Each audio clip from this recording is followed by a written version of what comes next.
Hello, my name's Aaron Hayward. I'm an executive counsel in the Sydney office of Herbert Smith Freehills, and I'm joined with my colleague Heather Newton, who's not counsel in the London office of Herbert Smith Freehills.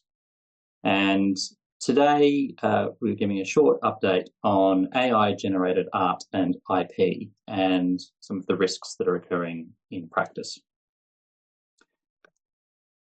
So last year we saw generative AI at really the peak of its hype cycle in terms of talking topics. But in 2024, it's all been about the implementation and deployment of generative AI systems in businesses rather than just its innate capabilities. And as that shift has happened, we've seen legislatures worldwide trying to catch up with the technological advancement through targeting what they regard to be the most pressing issues that have been raised by the widespread adaptation of generative AI.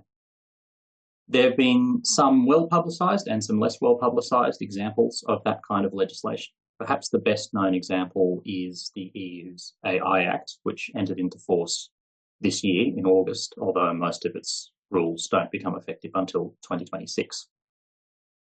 But in the meantime, and in the absence of that specific legislative reform, mostly it has fallen to courts around the world to try to resolve some of the emerging debates that are occurring around the use of generative AI in practice.